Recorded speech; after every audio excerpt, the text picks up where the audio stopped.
नमस्कार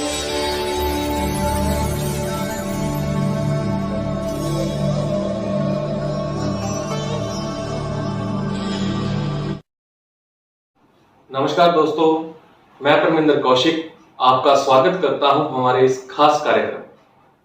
दोस्तों, आज के इस आधुनिक जमाने में लोग अपने पुराने रीति रिवाजों को भूलते जा रहे हैं, जैसे कि पूजा पाठ, हवन यज्ञ, व्रत कथाएं आदि करना। उनमें से एक विशेष जो कर्म हुआ करता था जिसको पितृकर्म कहते थे, आज लोग उससे विमुख हो चुके हैं, जिसके कारण उनको कई प्रकार के दुखों का सामना करना पड़ता है।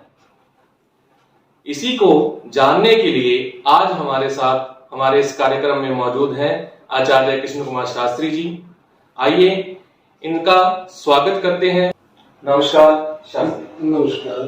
गुरुर्ब्रह्मा गुरुर्विष्णु गुरुर्देवो महेश्वरः गुरु साक्षात् परब्रह्म तस्मै श्री गुरुवे नमः। शास्त्री जी, आपका पहले तो स्वागत है हमारे इस कार्यक्रम में। शास्त्री जी, हमारे दर्शक हैं, ये जानना चाहते हैं कि जो पितृदोष है वो आखिर होता क्या है?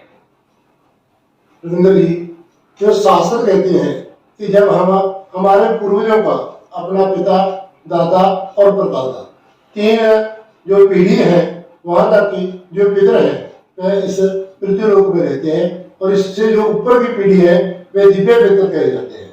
और जब हम अपने पितरों के निमित्त कोई दान, यज्ञ या कोई कर्म करते हैं वह उन्हें प्राप्त होता है।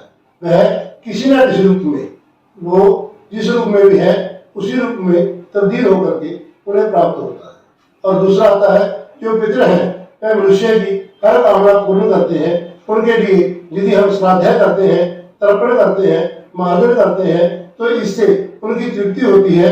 और यह करने से जो हमारे घर में आने वाली व्याधियां हैं और आने वाले जो कष्ट हैं, कारोबार की रुकावट है, संतान की बाधा है, अथवा जो हम काम करते हैं उसमें कोई उलझने आ रही है, वह सभी इस पितृ के जो दोष है इसके निवारण के बाद संतुष्टि से हमारे पितर हमें मनवांछित फल देने वाले हैं। धन की वृद्धि करते हैं, संतान की वृद्धि करते हैं। और महाभारत में जिस समय यही प्रश्न युधिष्ठिर ने भीष्म पितामह से किया था तो उसमें उन्होंने कहा था, पितृ धर्म कामस्य प्रजा कामस्य प्रजाम पुष्टि कामस्य पुष्टि प्रियक्षिति युधिष्ठिर। ये युधिष्ठिर जो हमारे पितृ हैं, यदि हम उनकी जो कामना लेकर के, पुत्र की कामना लेकर के, संतान की कामना लेकर के करते हैं तो वह संतान देते हैं। निरोगता की कामना लेकर के यदि हम अपने पितरों की पूजा करते हैं तो हमारे शरीर को निरोग बनाते हैं। और यदि हम धन की कामना लेकर के करते हैं तो वह हमें धन प्रदान करते हैं। इसलिए यदि पितरों की पूजा विधि पूर्वक की जाए तो हमारे आने वाले जो कष्ट हैं उनसे निवृत्ति होती है। शास्त्री जी, जैसा बताया जाता है कि ज्योतिष शास्त्र है उससे हम बहुत चीजों का ज्ञान प्राप्त कर सकते हैं, बहुत चीजों का विचार किया जाता है, तो उसमें पितृदोष का विचार भी आता है। इसके बारे में हमारे दर्शकों को बताइए। इसमें कोई दो राय नहीं है कि जब पितरों की क्रोपी होती है तो कुंडली में उसका उल्लेख आ जाता है। अर्थात जब जो चौथा भाव है वह निर्बल हो अथवा उसमें पाप ग्रह बैठे हों, या चौथे घर पर पाप ग्रहों की दृष्टि अधिक होती है तो उस घर में पितृदोष पाया जाता है।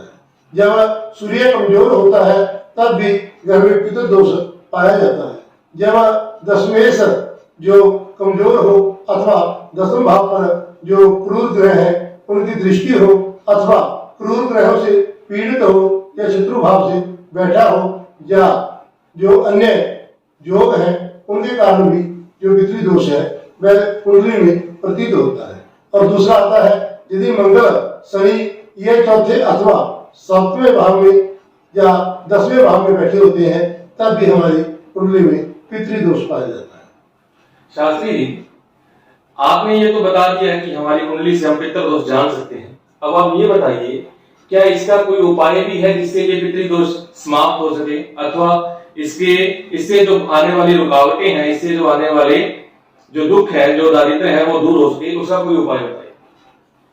रविंद्र जी, इसमें कोई दो राय नहीं है कि जब सबसे पहले हमें देखना चाहिए कि जो पितृदोष है वह किस भाव से बनता है, अथवा यदि आपके जो चतुर्थ भाव है उसमें क्रूर ग्रह बैठे हैं अथवा वह क्रूर ग्रहों से पीड़ित है या दृष्ट है, तो निश्चय ही जो अपने मातृपक्ष है उसमें दोष पाया जाता है।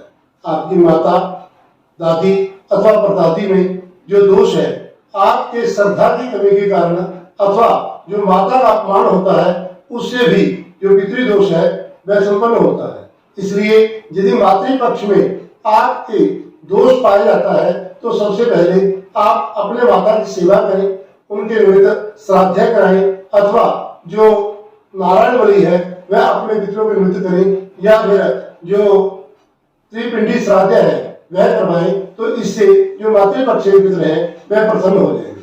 और दूसरा आता है, जब सूर्य कमजोर होता है अथवा मंगल शनि 10वें भाव में बैठे हो तो पितृपक्ष का दोष गिना जाता है आपके पिता का, दादा एवं परदादा का, क्योंकि जो पितर है वह हमारे आने वाले समय को दर्शाते हैं, अपने कार्यों को जो कार्यक्रम है उसे उन्नति की ओर लेकर के जाते हैं। इसलिए यदि आप पितरों की उपासना करते हैं, उनका श्राद्ध करते हैं अथवा उनके निमित्त कोई तर्पण या मार्जन करते हैं तो निश्चय ही आपके पितर हैं जो वो मोक्ष को प्राप्त होते हैं और आपको सुख शांति की प्राप्ति होती है। जी शास्त्री जी, आपने बताया है कि हम श्राद्ध करके भी पितृ से मुक्त हो सकते हैं, तो आप ये बताइए कि जो हम श्राद्ध कर रहे हैं उसको कैसे करें, कब करें, कोई उसका विधान होना चाहिए, या अगर विधान है तो आप हमें बताइए।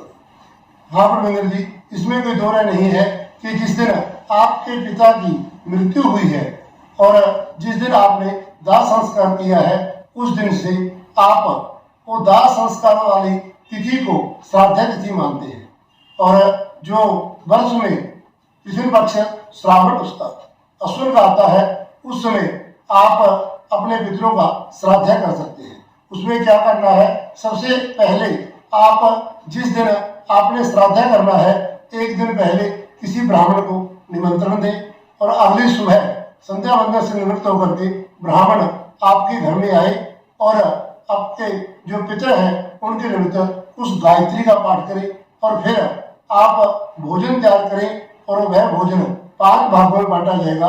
उसमें आपने अग्नि को जलाना है और फिर अपने गऊ के लिए आपने ग्रास निकालना है और कौवे के लिए ग्रास निकालें, कुत्ते के लिए निकालें, और जो 5वां है वह जिस ब्राह्मण को आपने निमंत्रण दिया है आप उसके लिए थाली लगाएं और अपने पितरों के निमित्त तर्पण करें, मार्जन करें, और उसके बाद जो ब्राह्मण भोजन है आप करके जो पितरों की संतुष्टि है वह करवा सकते हैं। यह करने के लिए आपको जो दिन के 5 भाग करके जो चौथा भाग है उसमें श्राद्ध करना चाहिए, अर्थात जो तिथि जो कुतपा मुहूर्त को स्पर्श करती है उसी में किया गया श्राद्ध ही हमारे पितरों को प्राप्त होता है। इसलिए जो तिथि कुतपा मुहूर्त को स्पर्श करे उसका आपने श्राद्ध करना है। यदि श्राद्ध विधि विधान से एवं श्रद्धा भाव से किया जाए तो निश्चय ही हमारे पितरों की शांति होती है और साथ में जो पितर है वह प्रसन्न होकर के हमें धन धान्य का आशीर्वाद देते हैं। जी बहुत बहुत धन्यवाद शास्त्री जी आपका। दोस्तों, जैसा कि आपने सुना कि शास्त्री जी ने हमें बताया है कि हम श्राद्ध कैसे कर सकते हैं, अथवा हम अपनी कुंडली से, अपनी जन्म कुंडली से पितृदोष को कैसे जान सकते हैं और उसका उपाय कैसे कर सकते हैं। ऐसी और जानकारी प्राप्त करने के लिए आप हमारे इस चैनल को सब्सक्राइब करें। हमारे साथ जुड़े रहने के लिए आप हमारे नंबर पर संपर्क भी कर सकते हैं। आपको हमारा नंबर नीचे फ्लैश हो रहा है, आप हमसे संपर्क कर कोई अन्य जानकारी भी वहां से प्राप्त कर सकते हैं। नमस्कार दोस्तों, मिलते हैं अगली वीडियो।